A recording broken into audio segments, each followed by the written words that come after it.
dusuhuje abantu badukurikiye by'umwihariko binyuze mu buryo bw'ikoranabuhanga aho turushaho kwigira ibyigisho hamwe tukarushaho kwiga ndetse dusenga kugira ngo turusheho gusobanukirwa n'icyo Imana idushakaho muri iki gihe cya none ndetse giheruka amateka y'isi.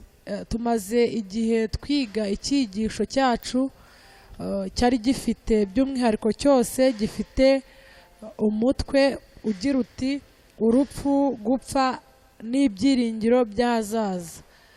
Hari urupfu, hari ugupfa, ariko hari n'ibyiringiro by'ahazaza.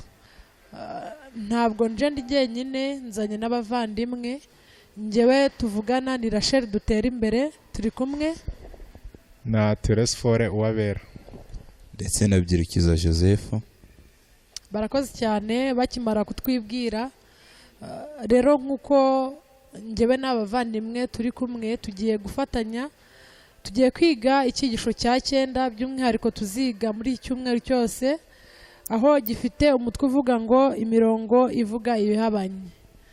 Rero mbere y'uko turushaho kukimbikamo, reka dusenge. Urakoze mwami wacu, tugushimiye yuko utugira neza uko bwije n'uko bukeye uhabwa icyubahiro. Tugushimiye yuko ibikwiriye byose wabiduhaye muri Yesu, ndetse ugenda urushaho kudusobanurira ukuri kw'inzira turimo, uhabwa icyubahiro. Amen. Ngo tugiye kwiga icyigisho ndetse bikaba bigaragara yuko ari icyigisho gifite umutwe ukomeye ude gusobanukirwa mwami. Amen. Kugira ngo ubwo tangiye icyigisho ari ikibazo tuzasoze tubonye igisubizo mu izina rya Yesu. Amen. Amen. Inshuti bavandimwe mukomeje kudukurikira, tugiye gutangira ku isabato nimugoroba, aho turushaho kubona icyo kwibuka kitubwira ngo nk'uko nari mbabwiye icyigisho ni icya 9 kivuga ngo imirongo ivuga ibihabanye. Imirongo ivuga ibihabanye, icyo kwibuka ratubwira ngo murondora mu byanditswe ko mwibwira ko muri byo arimo mufite ubugingo buhoraho kandi nibyo bimpamya. Nk'uko tubibona mu rwandiko rwa Yohana, igitabo cya Yohana igice cyaho cya 5 umurongo wa 39. Uru rwandiko rwa Yohana mu gice cya 5 umurongo wa 39, nk'uko tuhabona batubwiye ngo murondora mu byanditswe kuko mwibwira ko muri byo arimo mufite ubugingo buhoraho kandi ari byo bimpamya. Iyo urebye nk'uko wenda tugiye kuziga kino cyigisho, mu gushakisha abavandimwe uko wenda turi kumwe, mu gushakisha mu byanditswe uba uri kugira ngo urusheho gusobanukirwa. Ese nibyo? Yego. Iyo uri kureba mu byanditswe uba wifuza yuko niba ari igisubizo ufite ubasha kubonamo igisubizo. Aha Pawulo yaranditse ngo Petero aratubwira atuburira ati mwe mwiteguye iteka gusubiza umuntu wese ubabajije impamvu z'ibyiringiro mufite. Nk'uko tubibona mu rwandiko rwa mbere rwa Petero igice cya 3 umurongo wa 15. Mu by'ukuri uyu murimo twahamagariwe ni umurimo ukomeye, nk'uko tubona Imana ijya guhamagara Abisirayeli mu itangiriro. Banditse mu gitabo cy'ibifuzwe byose ngo umugambi Imana yari ibafiteho Abisirayeli yari kugira ngo bagaragaze urukundo rw'Imana mu babakikije. Hari igihe uhura n'umuntu Teresforo akakubwira ngo ubundi kubera iki mbona witwara gutya utakabaye witwara gutya nk'abandi basore mbona hanze, kubera iki? Mu by'ukuri biroroha ko uhita umusubiza ngo ni ubuntu bw'Imana bwampinduye, ariko mu by'ukuri Byirukiza biragoye cyane nk'iyo ubonye umuntu nanone yitwara ukundi kuntu, reka mvuge ngo yitwara nabi, ari umuntu w'Imana. Undi ahita abaza ngo kubera icyo urayitwara kuriya kandi ari umuntu w'Imana. Niyo mpamvu rero Petero ajya kutwandikira avuze ngo muhore iteka mwiteguye gusubizanya umuntu impamvu z'iki z'ibyiringiro byanyu. Twihuse cyane baravuze ngo Pawulo nawe yongeraho ati ubwiriza abantu ijambo ry'Imana, ugira umwete mu gihe kigukwiriye n'ikitagukwiriye, uhane uteshe uhugura ufite kwihangana kose no kwigisha, kuko igihe kizaza batazihanganira inyigisho nzima. Kubw'iyo mpamvu ntabwo dukwiriye kwita ku masomo ashobora gusobanurirwa mu buryo bworoshye ahuje n'imyizerere yacu gusa, ahubwo tugomba no kwita ku masomo akoreshwa muri rusange mu kwigisha ibitandukanye n'ibyo twizera. Niyo mpamvu rero twebwe ubwacu ikituzanye ahangaha by'umwihariko kugira ngo turusheho gufatanya mu kwiga kino cyigisho muri iki cyumweru, nk'abantu bijya byoroha yuko tubasha kuganisha gusobanura amasomo dushaka guherereza ku ruhande rwacu bitewe n'icyo nshaka. Urugero, mujya mwumva nko mu isi bisanzwe bavuga ngo ubwo ni nk'umusore ushaka umukobwa akamubwira ati ugusabye umuhe, niba ngusabye ukanyima ubwo iryo somo ntabwo waryumvishije neza. Ese nibyo? Ntabwo ari byo. Mu by'ukuri umuntu ari kubisobanura ashaka gusobanura amarangamutima ye.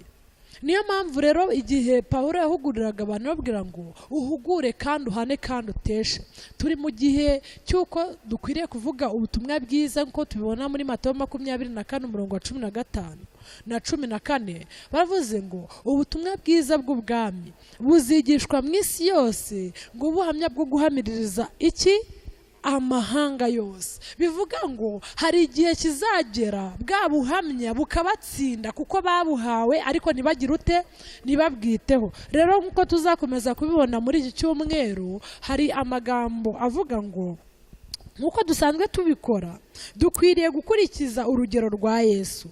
Kristo ntiyigeze abakinga ijambo na rimwe ry'ukuri, ahubwo yababwiriranaga urukundo. Yakoreshaga uburyo buhambaye, agatekereza ndetse akita ku magambo yabwiraga abantu. Ntiyavugaga nabi kandi ntiyakoreshaga imvugo ikaze bitari ngombwa, kandi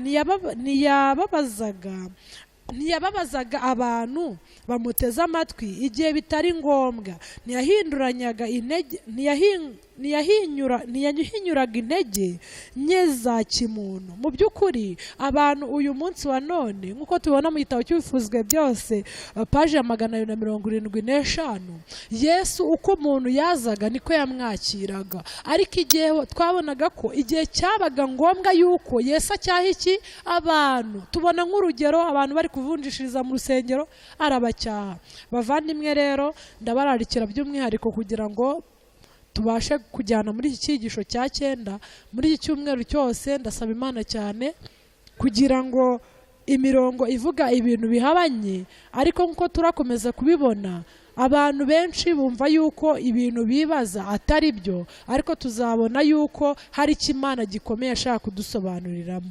Reka rero umugenzi wanjye atarakomeza ku ngingo yindi, ese haba hari undi ufite ikintu cyo kongeraho kuri aya magambo yo ku isabato nimugoroba mbere yuko dukomeza ku ngingo yo kuwa mbere? Icyo navugaho ndetse bakomojeho ni uko muri iki cyigisho cyangwa se muri iki cyigisho cya 9 tuzibanda cyane ku magambo akenshi tudasanzwe twumva nk'abadivantisite b'umunsi wa 7. Amagambo ndetse amasomo turi bwibandaho akenshi tutakundaga kwibandaho, tukaza kumenya impamvu yayo ndetse n'uburyo abantu bayumva mu buryo butandukanye. Icyigisho rero ni icyigisho cyiza, ndarikira buri umuntu wese uduteze amatwi ndetse uri no kutureba kugira ngo azahe attention, reka mbivuge muri ubwo buryo, cyangwa se yitonda kige, kandi Imana izadufashiriza hamwe kugira ngo tubashe kubanamo ikizakiza imitima yacu. Murakoze, ndumva aricyo navugaho. Murakoze. Murakoze, kadushimire Rachel udufashe mu ngingo yo ku isabato nimugoroba, ndetse na Joseph umaze kugira icyo avuga kuri iyi ngingo. Mu mirongo ivuga ibihabanye tugiye kwiga bwa mbere ku mutunzi na Lazaro ubwo bari bamaze kuva muri uyu mubiri bapfuye. Nyuma yaho turaza kubanza dusome isomo riboneka muri Luka igice cya 16 umurongo wa 19 kugeza 31. Turaza kuhasoma twihuta kugira ngo bidufashe mu kumva iki cyigisho. Luka 16 umurongo wa 19 kugeza 31 aravuga ngo umugani w'umutunzi n'umukene. Hariho umutunzi wambaraga imyenda y'imihengeri n'iy'ibitare byiza iminsi yose agahora adamaraye, kandi hariho n'umukene witwaga Lazaro wahoraga aryamye ku muryango w'uwo mukire, umubiri we wuzuyeho ibisebe, imbwa nazo zarazaga zikamurigata mu bisebe, kandi yifuzaga guhazwa n'ubuvungunyikira buva ku meza y'umutunzi. Bukeye umukene arapfa, abamarayika bamujyana mu gituza cya Aburahamu, n'umutunzi nawe arapfa, arahambwa, ageze ikuzimu arababazwa cyane. Yubuye amaso areba Aburahamu ari kure na Lazaro ari mu gituza cye, arataka ati, Aburahamu sogokuru, mbabarira wohereze Lazaro akoze isonga y'urutoki rwe mutuzi antonyangirize ku rurimi, kuko mbabazwa n'uyu muriro.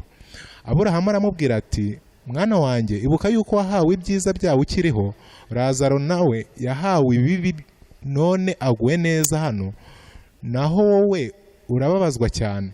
Kandi uretse n'ibyo, dore hariho umworera munini bikabije hagati yacu nawe, washyiriweho kugira ngo abashaka kuva hano kuza aho muri batabibasha, kandi n'abavaho batagera hano.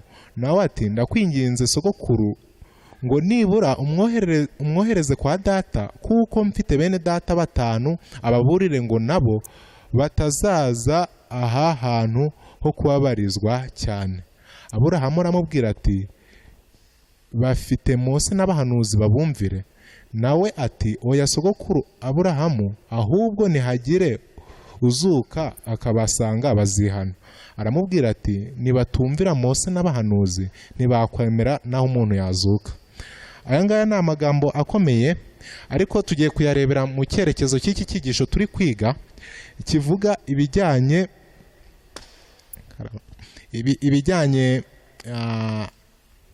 n'ingingo zigoranye. Ibi ngibi rero tugiye kwigaho, tugiye kureba uburyo iki gitekerezo abantu benshi bakifashisha bavuga ko umuntu apfuye yarakoze imirimo myiza ajyanwa mu ijuru, cyangwa se yapfa yarakoze imirimo mibi akajya mu muriro cyangwa se muri purigatori kubabazwa, nk'uko bamwe mu batuye isi babyizera. Ngiye kugerageza kugira icyo nsoma kugira ngo twumve neza ibyo muri iyi ngingo bavuze. Abahanga bamwe bavuga ko ibivuga muri Luka 16:19 kugeza 31 bikwiriye gusobanurwa uko biri. Ni ukuvuga ko bikwiriye gufatwa nk'ibisobanura ko uko abapfuye bamera. Ariko biramutse bigenze bityo, iyi myumvire yatuma hafatwa imyanzuro myinshi ihabanye na Bibiliya, kandi yavuguruza amasomo menshi twabonye nk'uko twagiye tubyiga mu gihe cyashize. Icya mbere, byaba bivuze ko twemera ko ijuru n'ikuzimu byegeranye, ku buryo abari mu ijuru n'abari ikuzimu bashobora kuganira. Nk'uko twabibonye nyine, Aburahamu ndetse na Lazaro bashoboraga kuganira n'uramukire. Ariko ibi ngibi byaba bihabanye n'igitekerezo tuzi, kubera ko ijuru n'ikuzimu ntabwo byegeranye rwose. Nanone kandi twavuga ko nyuma yo gupfa, mu gihe umubiri uba uri mu gituro,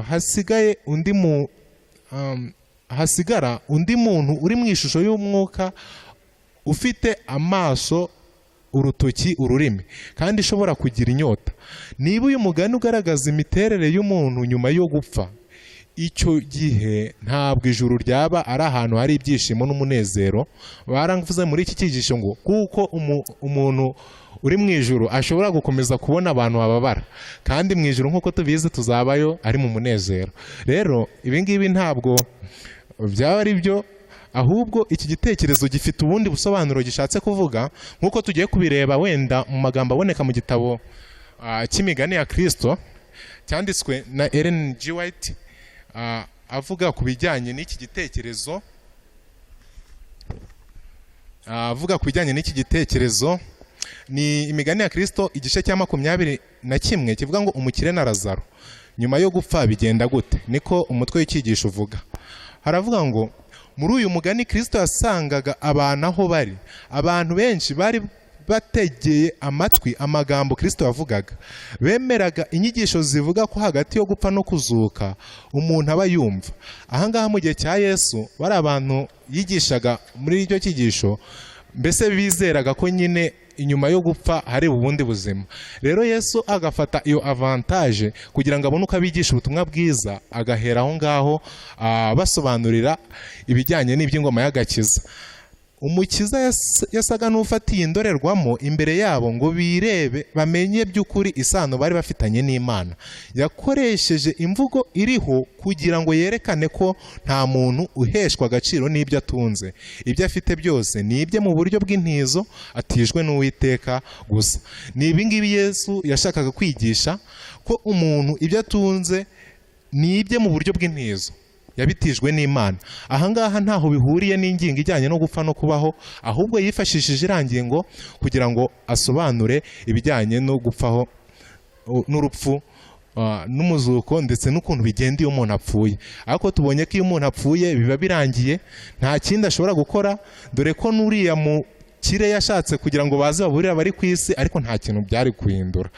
Niba hari ufite icyo yakongeraho yacyongeraho, maze nuko tugakomeza n'izindi ngingo zikurikira. Murakoze.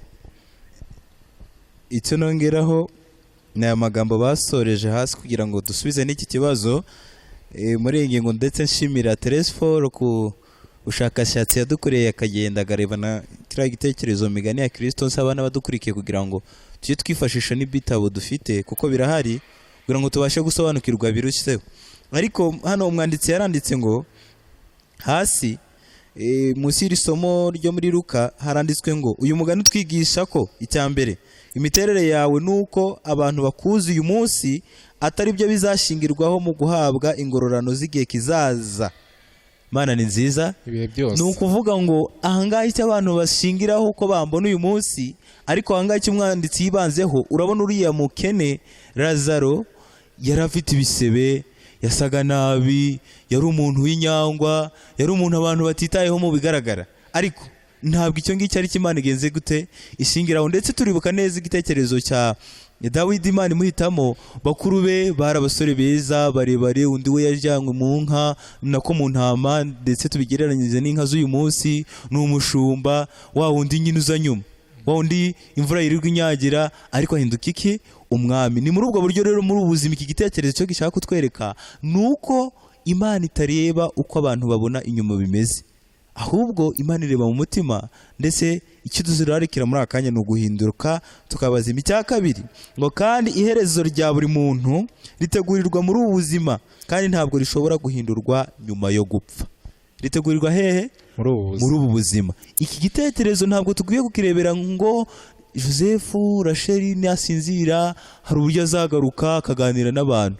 Ndetse tubonyemo abantu batatu, Aburahamu, umukire, ndetse nande na Lazaro, kandi twumva bavuga muri iki gitekerezo. Ni igitekerezo cyangwa ishusho itugaragariza uburyo nyuma yo gupfa umuntu biba birangiye. Ntabwo ari uko biba birangiye, nta mirimo, nta kindi uzakora kugira ngo utunganye bitaratunganye ukiri muzima.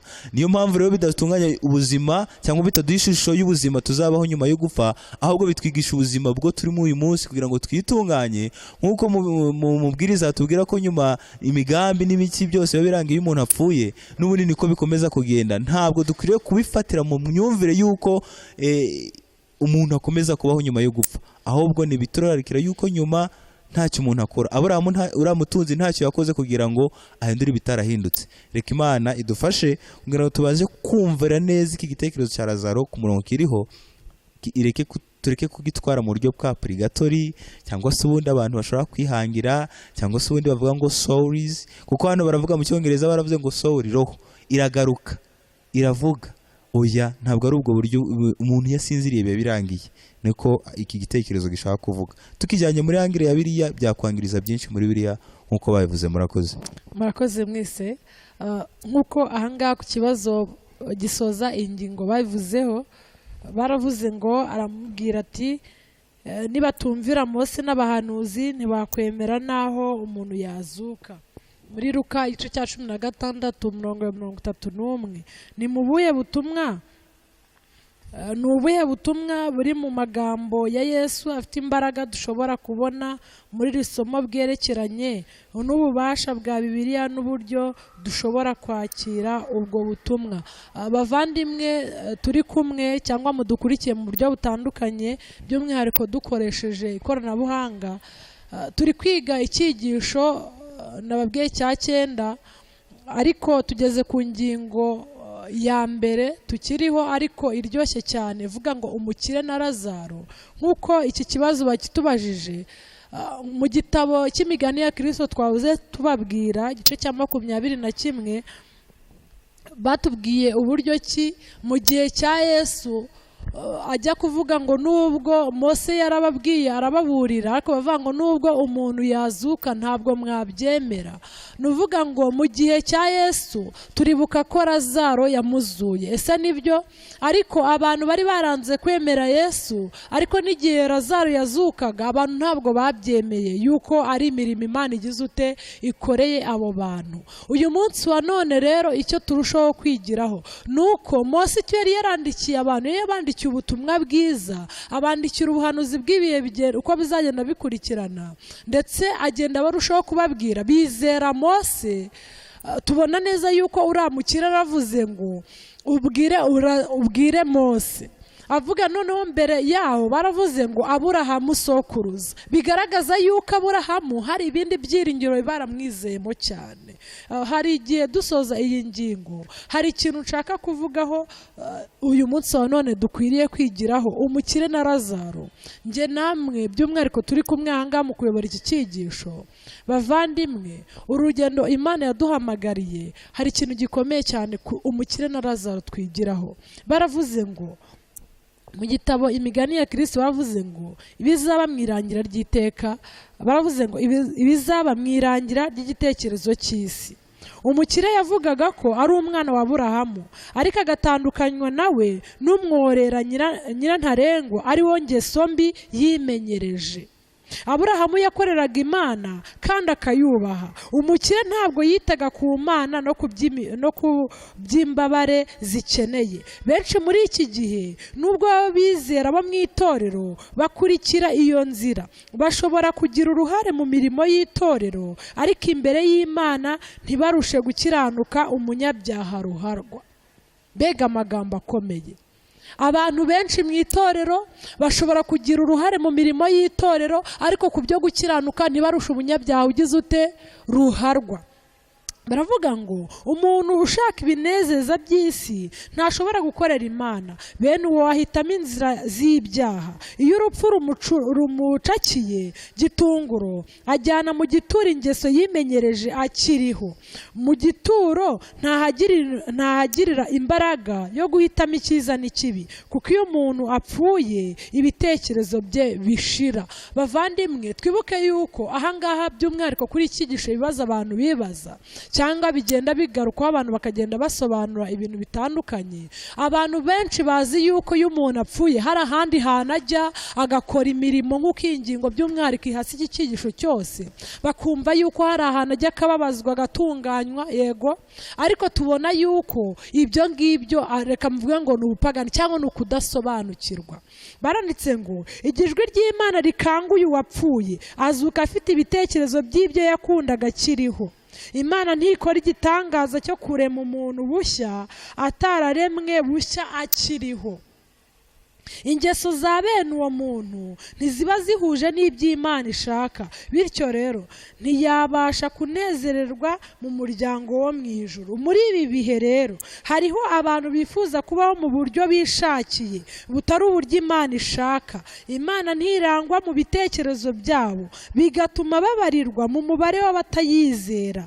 Ari nk'ibishoboka ko bene abo binjira mu murwa w'Imana ntibabasha kurya ku giti cy'ubugingo, kuko banze amategeko y'Imana igihe bayerekwaga. Ntibakoreye Imana bakiri ino, bityo rero ntibashobora kuyikorera bageze aho handi. Ntibashobora kuba imbere y'Imana, ahubwo bakumva ko kwibera ahandi byabarutira kuba mu ijuru. Bavandimwe bene data, dusoza iki cyigisho, kuko twabonye ngo umworera wari urimo n'uwo utandukanya umunyabyaha n'umukiranutsi. igihe tubona ku mateka y'isi ku iherezo abantu benshi bazicwa n'ibyaha bakoze. Mureke njye namwe dusabe Imana kugira ngo iduhe kuba abakiranutsi tukiri mu mubiri, dusange Imana, twishyire Imana nk'abashimwa nayo mu izina ryayo. amen amen. Rasheli arakoze. Reka dukomeze n'ingingo yo kuwa kabiri, ariko ngira inyunganizi ntoya ntanga kuri iki kibazo cyabajijwe. Arakoze kubw'amagambo meza dusomeye mu migani ya Gikristo, ariko iki kibazo cyavuga ngo ni mu buhe butumwa buri mu magambo Yesu afite imbaraga, mu magambo ya Yesu afite imbaraga dushobora kubona muri iri somo bwerekeranye n'ububasha bwa Bibiliya n'uburyo dushobora kwakira ubwo butumwa. Bibiliya ifite ububasha. Ahangaha iri somo ritubwira neza ati niba tumvira Mose n'abahanuzi ntibakwemera naho umuntu yazuka. Naho umuntu yagenza ate? Yazuka. Bishatse kuvuga ngo nitutumvira Bibiliya na Kristo ubwaje ntacyo twakumva. Bishatse kuvuga ngo rero muntu udukurikiye cyangwa se natwe turi hano turi kuyobora iki cyigisho, nitutumvira Bibiliya naho Kristo yaza ntacyo twagenza gute twakumva. Nga dukomeze muri iki cyigisho cyacu kitubwira ngo imirongo ivuga ibihabanye. Si uko ivuga ibihabanye n'ijambo ry'Imana, ahubwo nuko ivuga ibihabanye n'ibyo twari dusanzwe tugenze gute twizera, ndetse kandi tugenze gute tuzi. Ibihabanye rero byari bihe nuko dusanze dusa n'abadeviye ibyo Kristo yavuze ko umukire yavuze nyuma yo gupfa. Hari abantu babyizera koko nyine iyo umuntu avuga, sibyo? Ariko twizera yuko nyuma y'ubuzima nta bundi buzima buhari usibye igihe Kristo azagaruka twese akatuzura ku munsi w'amateka, aho buri wese azabazwa ibyo yakoze. Reka dukomeze n'ingingo yo kuwa kabiri tubwira ngo uyu munsi turi bubane muri paradizo. Umunsi turi bubane hehe? muri paradizo. Ingingo yo kuwa kabiri nziza, ndetse uribaza ngo se uyu munsi turabana hehe muri paradizo? Tuzi neza yuko Yesu yapfuye kuwa kangahe? Kuwa gatandatu. Kuwa gatandatu w'iminsi ngahe? 7. Aruhukira mu gituro iminsi ngahe? 3. Kandi aratubwiye ngo uyu munsi turabana hehe? Muri paradizo. None se kandi barabana muri paradizo yaruhutse iminsi 3? Icyigisho kiratubwira ngo imirongo ivuga ibigenje gute? Ibihabanye. Kuko niba bari burarane muri paradizo kandi yaruhutse mu gituro, ubwo bararanamo gute? Ni ikibazo ukwiye kwibaza, najya nkibaza. Ariko reka twumve iki ingingo itubwira. Rimwe na rimwe mu masomo ya Bibiliya rikunze gukoreshwa n'abantu bashaka kugaragaza ko ubugingo budapfa. Ni Luka igice cya 23 umurongo wa 40 na kangahe na gatatu. Aramusubiza ati ndakubwira ukuri yuko uyu munsi turubane muri paradizo. Ingeri za Bibiliya hafi ya zose uretse nkeya gusa zisobanurira isomo mu buryo bumeze kimwe, zikavuga ko umunsi Kristo yapfuyeho we na cya gisambo bagombaga kuba hamwe muri paradizo. Ibi ntabwo bikwiriye kudutangaza kuko ubwo busobanuro bwatanzwe n'abiyita abahanga mu bya Bibiliya bizera ihame ryo kudapfa k'ubugingo. Ariko se ubu nibwo busobanuro nyabwo bw'iri somo? Abahanga benshi umwanditsi yaravuze ngo biyita ko siko, kuko basobanuye isomo mu buryo budakwiye gusobanurwamo. Ahangaha njye nagize amahirwe yo gucukumbura nsanga muri iyi Bibiliya mfite, ndetse nawe ufite, iyi ngiyi yo muri 93 yasohotse atari yo 57, hasi barasobanuye ngo ndakubwira paradizo. Murebe hasi baravuga ngo cyangwa uyu munsi ndakubwira ukuri yuko tuzabana muri paradizo. Hasi niko basobanuye muri Bibiliya. Ariko wasanga muri Bibiliya z'abandi baravuze ngo uyu munsi turabana muri paradizo. Ariko wakwibaza ngo babanye muri paradizo bate kandi Kristo nyuma y'iminsi 3 yarazutse? Ndetse turaza kubona neza iri somo batubwiye ngo dusoma amasomo akurikira, ariko reka nyababwire kuko nayasomye. Iri ngiri rya Luka igice cya 23 umurongo wa 44 tumaze kurisoma. Ntiturumaze kurisoma se? Ariko hepfo irikurikira muri Yohana 20 umurongo wa 17 naho Yesu yabonekeye Mariya Magadalena, aramubwira ati ntunkoreho, ntari najya mu ijuru kwiyereka nde? Data. None yarasubiye mu ijuru kandi yararanye n'igisambo muri paradizo? Ni ikibazo. Irikurikira rero atubwira ngo ntimuhagarike imitima yanyu, mwizere Imana nanjye mugenze gute? Munyizere. Iri ni isomo kuko ngiye kubategurira aho muzaba, sibyo se? Naho bazagenza gute? Bazaba. None ayo masomo tusanzwe tuyazi, nagira ngo nyabibutse. Batubajije ikibazo kibaza ngo ni mu buhe buryo isezerano ryahawe igisambo cyihaniye ku musaraba rishobora kumvikana hifashishijwe amagambo Yesu yabwiye Mariya Magadalena n'isezerano yahaye abigishwa be. mwumvise ikibazo bavandi? Yego twacyumvise. Mwacyumvise, ngaho mumfashe. Ese dukurikije aya masomo ni gute twasobanukirwa neza iri sezerano? Ndetse nanjye hari amagambo nabasomeye muri bibiliya basobanuye ubusobanuro batanze hepfo, barambwiye ngo tuzabana muri paradizo. Niko banditse abanditsi b'ibibiliya mfite nawe ufite. None ni gute twasobanukirwa n'iri sezerano Kristo yahaye igisambo? Yego, reka ntangire njyewe. Kuri iri sezerano Yesu Kristo yahaye igisambo risa neza n'iryo twahawe muri Yohana igice cya 14 umurongo wa 1 kugeza kwa 3. Rigasa n'ubundi n'iryahawe Mariya Magadalena, kuko yavuze ngo winkoraho ntarajya kwande? Kwa data. Ubwo bivuze ngo hari igihe azamukoraho yarageze kwande? Avuye kwa data. Ubwo rero bivuze ngo iki? Twagiye gutegurirwa aho tuzaba. Nkuko ubisomye neza ahangaha muri Bibiliya mfite, nkuko no hasi babivuzeho, bavuze ngo uwitwa Wilson Parochi yarebye neza ibijyanye n'imikoreshereze nyaryo y'uwo mugereka w'igihe, asanga ijambo uyu munsi ryakoreshejwe muri Luka n'ibyakozwe n'intumwa ritavuga uyu munsi nk'uyu munsi nyine, ahubwo rivuga ko ari isezerano rikozwe uwo munsi, nk'uko umaze kubisobanura. Gusezeranya umuntu ikintu uyu munsi ariko azakibona mu gihe kizaza, ni icyo ngicyo cyabaye ahangaha. Rero iyi ngingo ikitubwira cy'ingenzi, uyu munsi turi bubane muri paradizo, bivuze ko niba umuntu amaze gukora ibishimwa aba yemerewe kuzabana na Yesu mu bwami bw'Imana. Amen. Ni icyo ngicyo. Abavandimwe mukomeje kudukurikira, ndizera mutadusize ngo mugende, kuko ahangaha dufite ibyigisho byiza biryoshye. Turabararikira by'umwihariko gukomeza gusengera mu mutima kugira ngo igikomeye cyane Imana igikorere mu mutima wacu, aricyo cyo kudusobanurira ibyanditswe byera nk'uko bikwiriye.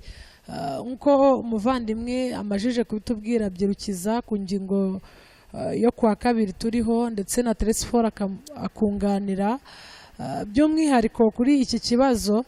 Uyu munsi turi bubane muri paradizo nk'uko ingingo ibivuga.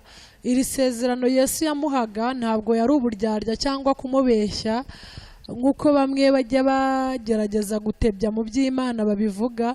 Ntabwo Imana yacu yigera ibeshya, kuko ijambo ry'Imana rivuga ngo Imana ntabwo ari umwana w'umuntu ngo igire ute ngo yibeshye. Kandi yatanze irindi sezerano rivuga ngo umubyeyi ashobora kwibagirwa umwana we, ariko njyewe sinzakwibagirwa. Niyo mpamvu rero ahangaha isezerano Yesu yahaye, reka mvuge ngo uwo bari bari kumwe mu bihe by'amakuba, ari we igisambo ku musaraba, mu by'ukuri ntabwo yari uburyarya cyangwa kumva yuko ari ibintu bidashoboka, ahubwo uwo munsi barabanye, kuko tubibona neza mu gusoza kino cyigisho. Bavuga yuko wenda turaza kubibona, ariko bagaragaza yuko ari uwo mwanya neza bari bubane muri paradizo. Ikindi kintu gikomeye twakwigiramo uko Teresifora amaje kubivuga, ni uko igihe umuntu yakira ubwami bw'Imana mu mutima we, nta kindi kiba gikenewe cyangwa kindi kidasanzwe, ahubwo agakiza k'Imana gataha mu rugo rwe nk'uko katashye kwa Zakayo. Tubona neza yuko Zakayo igihe yakiraga ubutumwa bwiza akemerera Imana ikinjira mu mutima we, imibereho ye yarahindutse.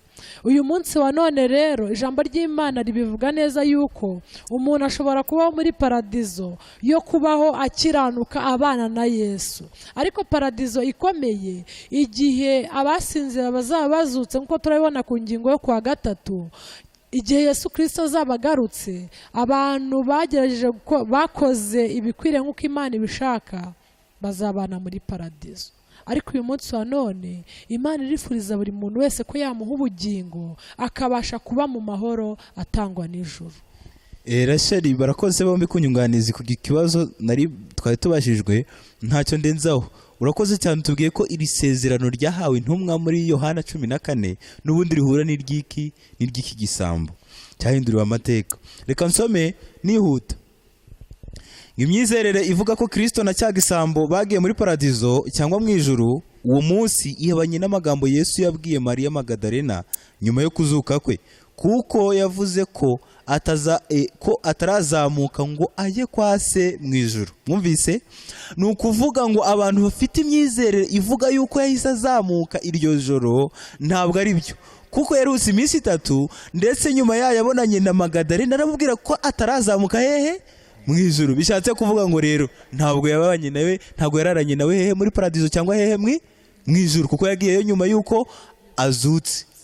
Rero imyumvire ku bari bafite icyo gitekerezo, ku badukurikiye ndetse n'abandi bazabasha kureba ibyigisho, nuko Kristo atararanye na gira gisambo muri iryo joro hehe mu ijuru, kuko yagiye mu ijuru nyuma yuko abonanye nande na Mariya Magadalena. Iki kinyoma kivuga ko Yesu na cya gisambo cyihannye bagiye mu ijuru uwo munsi, kinahabanye n'isezerano Yesu yahaye abigishwa be rivuga ko azabajyana mu ijuru ubwo azabagarutse.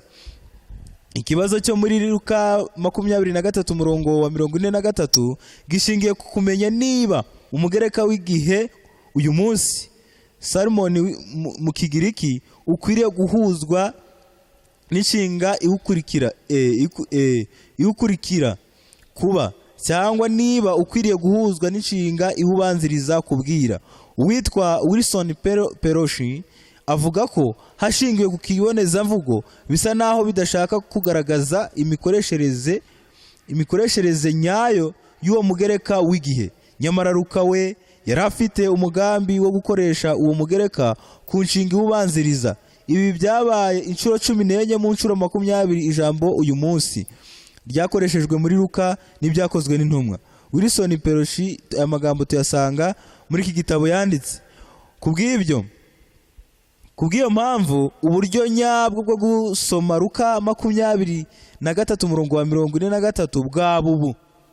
Reka twumve uburyo bwiza dukurikije ubwo Luka yagiye akoresha ndetse n'icyo yashaka kuvuga. Reka twumve uburyo busobanutse twakwiye gufatamo aya magambo Luka yanditse. Haranditswe ngo ndakubwira ukuri yuko uyu munsi turubane muri paradizo. Aha ni imvugo izimije, si byose? Kuko tubonye ko Kristo atararanye na kiriya gisambo yagiyeyo nyuma y'iminsi 3. Reka twumve. Ndakubwira uyu munsi ishimangira akamaro n'ukuri ndakubwira uyu munsi ishimangira akamaro n'ukuri by'interuro turi bubane muri paradizo. Biri gushimangira akamaro ko kubana hehe muri paradizo. Muri make Yesu yamusezeranyaga. Yagenza gute? Ntabwo yamusezeranyaga mu gihe kizagenza gute, kizaza. Muri uwo mwanya ubwo bari aho hantu amwizeza ko azakizwa, izina ry'Imana nabwo icyubahiro. Ntabwo byari ako kanya kugira ngo babane mu ijuru uwo munsi, ahubwo yamusezeranyaga ko azakizwa nubwo avuye mu mwuka, nubwo apfuye, ariko kubwo kwihana ntabwo akirimbutse, ahubwo azakizwa gehinomu maze ajyanwe mu bwami bwa hehe bwo mu ijuru. Batubwiye ikibazo gisoza gusoma igitekerezo cy'igisambo. Twese dusanzwe tukizi ngo ninde Kristo yasezeraniye ubugingo bw'iteka nubwo yari umunyabyaha kandi akaba afite cyo guha Imana. Ni mu buhe buryo iki gitekerezo kigaragaza ukuri gukomeye kuvuga ko duhabwa agakiza bwo kwizera gusa? Ni mu buhe buryo natwe tumeze nk'icyo gisambo? Ni mu buhe buryo dutandukanye n'icyo gisambo? Ibi ni ibibazo badusabye gusubiza muri iyi ngingo. Ese hari icyo mwaba mufite musubiza kuri iki kibazo, kuri ibibazo bikurikira? Yego, urakoze. Reka tubisubize twihuta. Tugerageze kurasa ku ngingo kuko ni ibibazo byinshi. Icya mbere, mu buryo bumwe duhuye na kiriya gisambo kuko twese dukeneye imbabazi za Kristo. Yego. Kandi nta kiguzi dushobora kuzigura. Rero niyo mpamvu dukwiriye gukoresha amahirwe dufite uyu munsi, kuko byanze bikunze amahirwe kiriya gisambo cyagize yo kubonana na Yesu muri ari amasaha yacyo ya nyuma. Twebwe ntabwo tuzi nyuma yacu igikurikiraho. Niyo mpamvu dukwiriye gukoresha amahirwe dufite aka kanya kugira ngo tubeho dukiranuka kandi dukora ibyo Imana ishaka. Amen. Arakoze umuvandimwe. Ikintu gikomeye ahangaha ku kibazo cya mbere babaza ngo ninde Kristo yasezeraniye ubugingo bw'iteka nubwo yari umunyabyaha kandi akaba ntacyo yari afite cyo guha Imana. Mu by'ukuri nta kintu na kimwe dufite cyo gutanga ngo tubashe kubona ubugingo buhoraho, ariko ikintu gikwiriye gikomeye cyane dukeneye ni ukwizera icyo gitambo cy'umwana w'Imana. Amen. Rero isezerano uninde ryasezeraniwe uyu munsi wa none n'umunyabyaha wemera kwakira ubuntu bw'Imana mu mutima we. Ikindi batubwiye ni mu buhe buryo iki gitekerezo kigaragaza ukuri gukomeye kuvuga ko duhabwa agakiza kubwo kwizera gusa. Iyo turebye ku musaraba tubona yuko Yesu yari akishijwe n'abantu babiri, ariko umwe atsindishirizwa n'ubuntu kubwo kwizera, undi yanga ubwo buntu awutesha agaciro, bimubera iby'igihombo byo kubura ubugingo. Niyo mpamvu rero amahirwe iki gisambo cyagize kubwo kwizera. Tubona neza yuko buriya hari ku musaraba, iyo ngerageje gusoma muri Luka, ariko nawe uzagerageze kurushaho kubisoma usenga, igice cya 23 guhera ku murongo wa 39, uhabona ko hari ikiganiro cyaba ari abantu bari mu gihe kigoranye. Tekereza, umwe ari kuvuga ngo mwami nugera mu bwami bwawe uzanyibuke. Undi arangije aramubwira ati ariko se uyu nguyu, mbese bigaragaza nkaho undi ubwo bwami atari kububona. Yego, ariko undi we ubwami ari kububona. Noneho undi aramubwira ati ariko se twebwe ko turi kuzira ibyo twakoze, undi akaba ari kuzira ibyo atakoze. Bigaragaza yuko we ari yizeye kubw'icyo gitambo. Niyo mpamvu rero ijambo ry'Imana rivuga ngo uwizera wese azagira ute? Azakizwa. Baranditse ku kibazo gisoza bavuga ngo ni mu buhe buryo natwe tumeze nk'icyo gisambo? Ni mu buhe buryo dutandukanye n'icyo gisambo? Umuvandimwe Tresfore amajije kubivuga. Bavandimwe, nge nawe icyo nongeraho, ndabingingira kugira ngo turusheho kwizera igitambo cya ntama w'Imana. Kiriya gisambo cyari gifite amahirwe yuko bigaragara yuko ibyawe byari bigiye kurangirira aho ngaho, ariko uyu munsi wa none twebwe icyo dusabwa ni ukwakira ubwo buntu muri uyu munsi wa none. Ku ijambo ry'Imana avuga ngo uyu munsi numva ijwi ryawe ntiwinangire iki? Ntiwinangire umutima. Ntabwo ejo ari ahacu, ahubwo ahangiye umunsi wa none naha mfite. Niyo mpamvu uyu munsi wa none Imana yifuza yuko mbishimye twabana muri paradiso. Amen. Murakoze cyane ku bisubizo mutanze. Reka wenda nsoma amagambo. Igisambo cyabwiye cyangwa se umugome, hano baranditse ngo umugome umwe yihana, cyaravuze kiti mwami unyibuke ubwo uzanyibuke. Nacyo cyabishize mu nzage, uzanyibuke ubwo uzazira mu bwami bwawe. Aya magambo arimo kwizera. Igisambo cyari kiri kuzizwa ibyaha byacu. Ni mu buhe buryo dusa nacyo? Cyangwa se aya magambo batubaje ngo mbese ni gute ayagaragaza ko dukizwa kubwo kwizera bidaturutse ku mirimo? Imirimo yacu n'ubundi ntiyari yakibambishije, ariko gisezeraniwe paradizo kubera kwizera. Kizeye bwo Kristo azagaruka, hari abizeye kizagenza gute? Azajyana. Ni ukuvuga ngo nacyo kirabyizeye ako kanya. Nta kindi kintu cyakoze usibye kugenza gute? Kwizera. None batubwiye amagambo atubwira ngo ni mu buhe buryo dutandukanye n'icyo gisambo? Dutandukanye nacyo kubera ko twebwe uyu munsi turi kubwiga ijambo ry'Imana. Dufite byinshi twabwiwe. Ntabwo uyu munsi twebwe turi ku musaraba tuzizwa ibyaha twakoze. Niyo mpamvu rero nta rwitwazo kino gisambo cyagize amahirwe kiyabyaza umusaruro. Natwe uyu munsi dufite amahirwe arenze isaha imwe cyagiriye ku musaraba cyangwa amasangaye. Reka natwe tuyabyaza umusaruro. Tuyabyaza umusaruro ndetse n'abadukurikiye tubyaza umusaruro aka kanya duhabwe ijambo ry'Imana kugira ngo Kristo agiye kugaruka azatwimure mu bwami bwawe. Amen. Aya magambo rero kuri iyi ngingo dukomeze kuzirikana umutwe w'icyigisho kugira ngo tumenye impamvu turi kwiga igisambo. Ntabwo turi kwiga ko cyagiye mu ijoro, ahubwo turi kwiga impamvu kitaraye muri paradizo. Nuko n'ubundi Kristo yagisezeraniye ko ubwo azagaruka aribwo azakijyana. Rero imyizerere yacu ndetse n'intekerezo zacu tubihindure. Twizere neza yuko kizazuka ubwo natwe tuzaba tuzutse, ahubwo kitaraye hehe? Muri paradizo, bitandukanye nuko abantu babyibwira. Imana iduhe imyumvire myiza mu izina rya Yesu. Amen. Amen. Turacyakomeje umugabane wa mbere w'icyigisho cyacu, tugeze ku ngingo irasoza n'umugabane wa mbere, ingingo yo kuwa gatatu ivuga ngo kujya kubana na Kristo. Nk'uko turi ku cyigisho cya 9 kitubwira ngo imirongo ivuga ibihabanye. Bavandimwe bene data, dukurikije uburyo ki ijambo ry'Imana ryagiye ritubwira ndakoresha aya magambo avuga ngo ibikwiriye byose Imana yabiduhaye. Nta jambo na rimwe yigeze iduhisha, kuko nibigaragara yuko bikomeye irimo irushaho kubidusobanurira. Abantu benshi bajya bafata igitabo cy'ibyahishwe bakavuga ngo ni ibyahishwe, ndetse n'imirongo yaho bakavuga ngo yarahishwe, ngo n'ubu buhanuzi burakomeye. Ariko ijambo ry'Imana rivuga ngo hahirwa abumva, abasoma n'abanakurikiza ibyo basomye. Yego, niyo mpamvu uyu munsi wa none dukwiriye guhindura imitekerereze y'uburyo ki twabonaga ibintu, ariko twamara kuyihindura nk'uko Yesu yabwiye Petero akamubwira ngo nuko rero numara gukomera ukomeze n'iki n'abandi. Uyu munsi wa none niba tumajije kurushaho gusobanukirwa umutunzi na Lazaro, tugasobanukirwa uburyo ki igisambo cyabashije kurushaho kubana na Kristo muri paradizo, ariko akaba ari igihe Yesu Kristo azaba yimye ingoma, igihe azabaho umuzuko. Noneho tugiye kureba kujya kubana na Kristo. Ese umuntu birashoboka ko yakwifuza akavuga ngo nkumbuye ijuru, ndarikumbuye, nkumva ko ako kanya ndi buhite njyayo? Iyi ngingo iratumara impungenge z'uburyo ki umuntu arushaho kwifuza ijuru, bikagaragara yuko yanarijyamo Imana ishimye yuko asinzira. Tubona nk'urugero igihe Mose yifuzaga kuzagera i Kanani, Imana navuga ko yamuhaye Kanani y'uburyo atatekerezaga.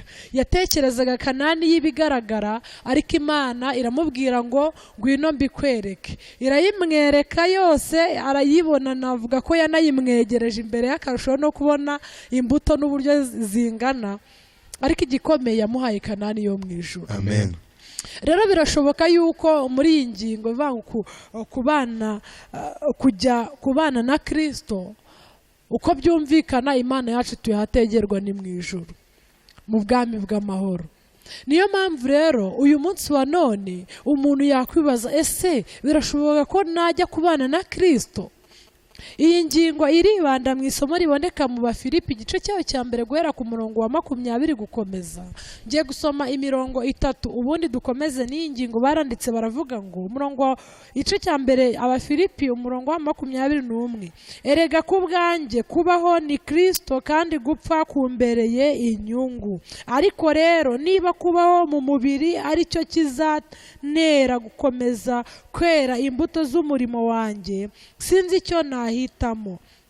Umurongo wa 23, meze murungabangabo kuko nifuza kugenda ngo mbane na Kristo, kuko ari byo birushaho kumbera byiza cyane. Nyamara ku bwanyuho, umurongo wa 24, kuguma mu mubiri nibyo binkwiriye. Nuko ubwo nizeye ibyo, nzi neza yuko nzagumaho nkagumana namwe mwese, kugira ngo mujye mbere mwishimire kwizera, kandi kugira ngo muzarusheho kunyirata muri Kristo Yesu ubwo nzasubira kugaruka iwanyu. Nk'uko dusomye iyi mirongo itari mikeya, ariko yigaragaza uburyo ki Pawulo yavugaga ngo ku bwanjye kubaho, gupfa ni inyungu, ariko no kubaho bimbereye inyungu kubw'abantu ndi kugarurira Kristo. Ahangaha rero tubona neza yuko Pawulo ajya kuvuga ngo meze murungabangabo,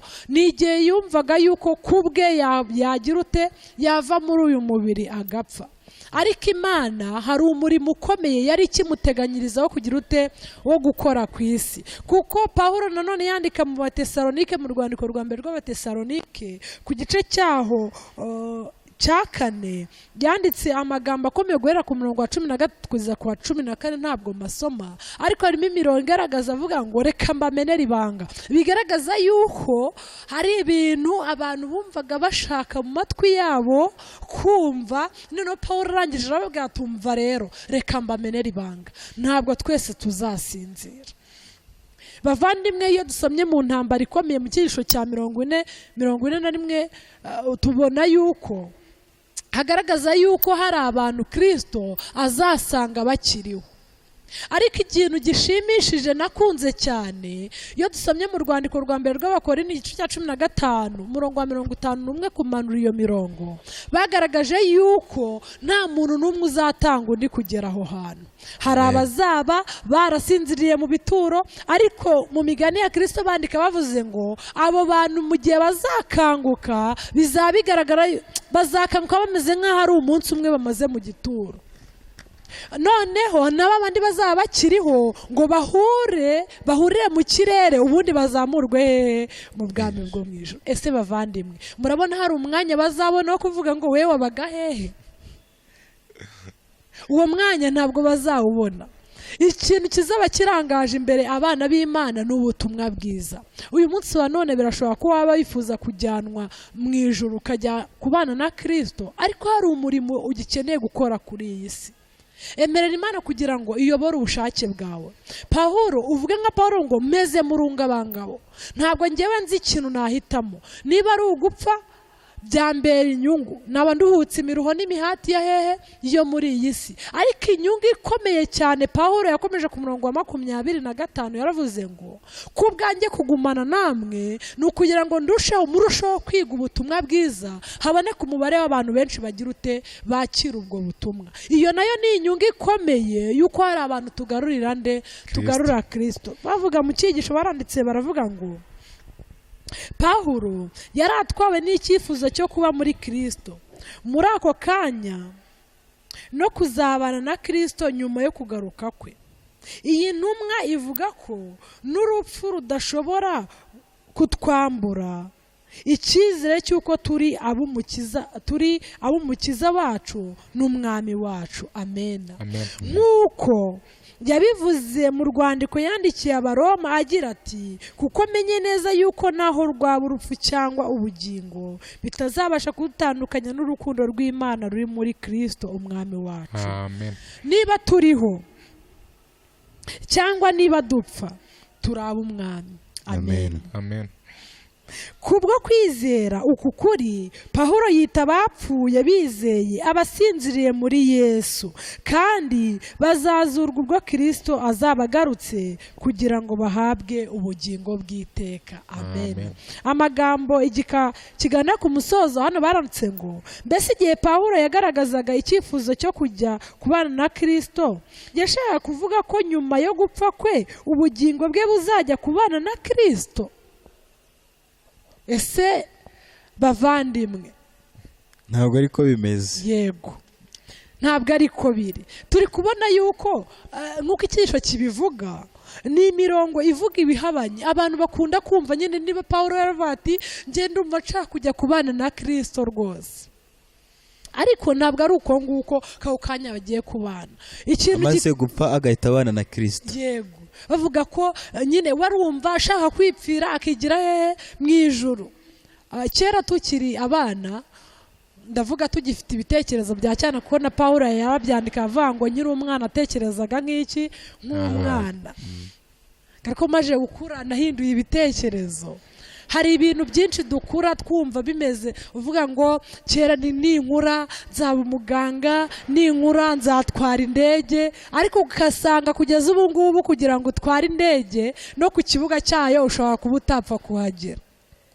Rero ugasanga tukiri abana, icyo ngiye kuvuga, hari ibintu byinshi cyane twajyaga dutekereza, ukavuga ngo icyama aka kanya nkahita mpfa, sinzabona ibi bintu bikomeye biri imbere, icyama nkahita mpfa nkigira mu ijuru, ukavuga ngo icyama ngo nkapfa ngo nibereye mu rusengero. Ibyo byose ni ibitekerezo, reka mvuge ngo by'abana. Ariko aha baravuze ngo nta gahato.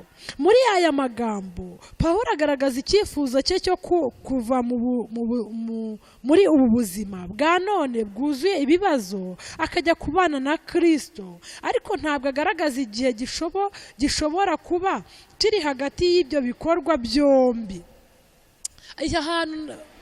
Hari ikintu gikomeye cyane nifuza ko buri muntu wese udukurikiye cyangwa turi kujyana arushaho kuzirikana.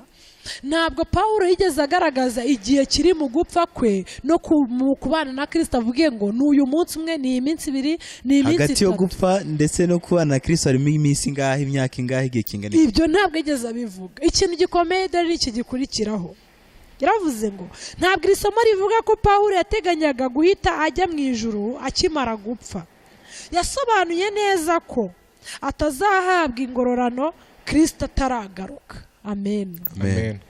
Yavuze yuko Kristo atazahabwa ingororano Kristo ataragira ute, ataragaruka. Bavandimwe bene data, ndabararikira kurushaho kwizera Imana, kuko kubaho kwacu ni Kristo, ariko no gupfa ni inyungu ku mukristo wese wizera Imana. Ese dusoza iyi ngingo yo kuwa gatatu, kujya kubana na Kristo. Bavandimwe turi kumwe, haba hari ufite ikintu gikomeye cyane nawe cyarushijeho kumwungura, kugira ngo turusheho kugisangira n'abadukikije badukurikiranye ahatandukanye. Njye reka nsome isomo rwa mbere Pawulo yandikiye Abatesalonike igice cya 4 umurongo wa 18, nuko mumaranisha imibabaro kubwirana aya magambo. Amen. Nubwo turi kwiga imirongo ivuga ibihabanye, ntabwo tugomba guta ibyiringiro byacu. Amen. Tugomba kumva uburyo Bibiliya itabusanya kivugaho ukuri kuzuye ari we Yesu Kristo umwami wacu n'umucunguzi. Nuko rero nubwo hariho urupfu, urabona ko Pawulo we gupfa ntacyo byari bimutwaye.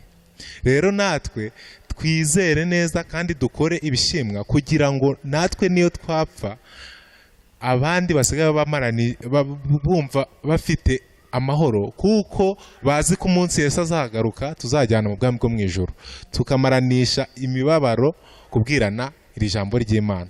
Amen. Arakoze. Mu by'ukuri nkunda gutanga reference ku mutwe w'icyigisho twahawe, kiratubwira ngo urupfu, gupfa n'ibyiringiro byahagenze gute, byahazaza. Icyigisho ngiye nkikibona cyantangaje.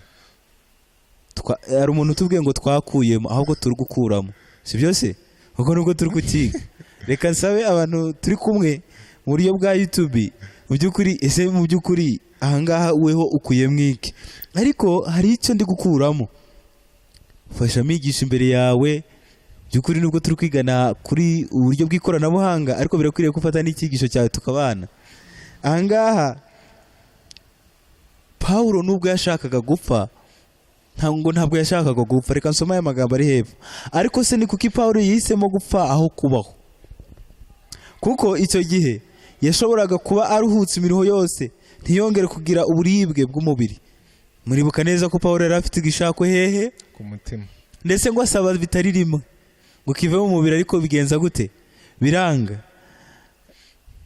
Kandi yagombaga gukora ibyo afite ibyiringiro byuzuye by'uko azahabwa ikamba yarazi iryo gukiranuka. Nubwo mu by'ukuri Pawulo atashakaga gupfa, yarazi ko izakurikiraho nyuma yo gupfa kwe.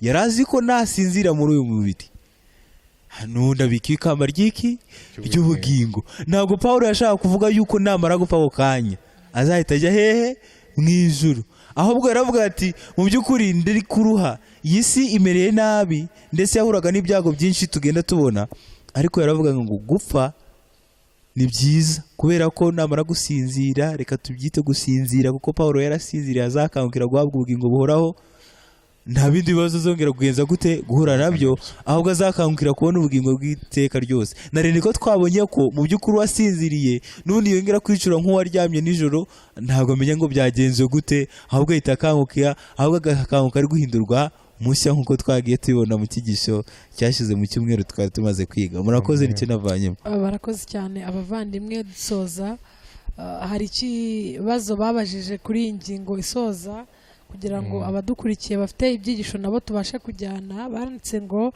by'umwihariko mu bihe bikomeye, ninde utaratekereje uburyo gupfa ari byo byamubera byiza, maze ikindi kintu gikurikiyeho yamenya kikaba kuzabana na Yesu.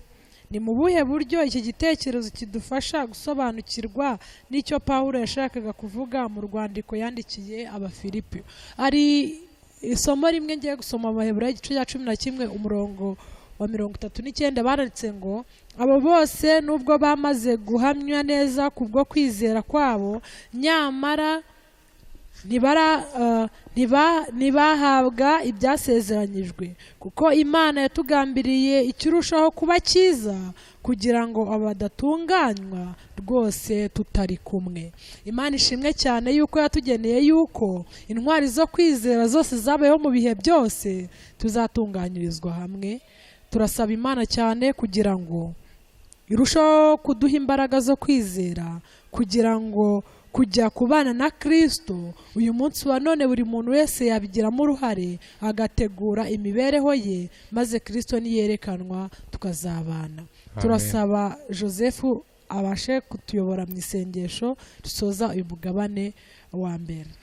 Arakoze cyane Rasheli kuri iki kibazo nyine batubwiye ngo by'umwihariko iyo duhuye mu bihe bikomeye cyo twumva twakwisinzirira bikatunanira tukabura ibisubizo ndetse natwe bijya bitubaho si byose nkuko Paulo byagenje gute byamubayeho mu buryo rero tubitware muri ubwo buryo. Ese niba koko dusinziriye turahita tujya mu ijuru? Ntabwo ariko bimeze, ahubwo turaba turuhutse ya mibabaro maze Kristo naza atwijyanire mu ijuru. Ndumva rero ari bwo buryo dukwiriye kuvuga kujya kubana na Kristo, ntabwo ari akanya tugisinzira badushyize mu mva, ahubwo n'igihe Kristo azagaruka nibwo tuzabana nawe. Reka Imana bitwumvishe mu izina rya Yesu, amen. Reka abo turi kumwe kuri YouTube ndetse natwe turi hano duce bugufi maze dusenge kubw'amagambo meza tumaze kwiga. Duce bugufi dusenge.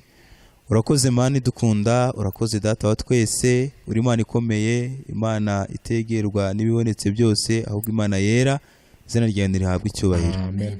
Tugushimiye amagambo meza twize ndetse atubwira uburyo dukwiriye kweza imibereho yacu kuri iyi si, kuko nyuma yo gusinzira nta kindi gihinduka.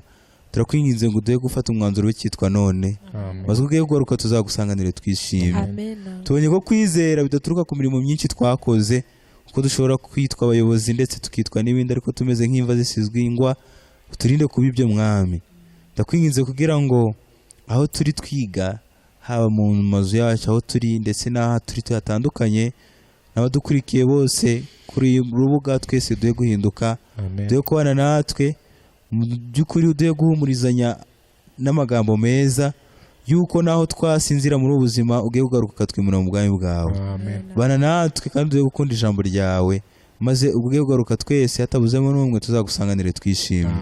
Komeza turinde kandi ibyo ushaka ari byo bikorwa bibibwa mu mitima yacu, tubisabye ngo biduhane n'abakwizera bose mu izina rya Yesu, amen. Amen.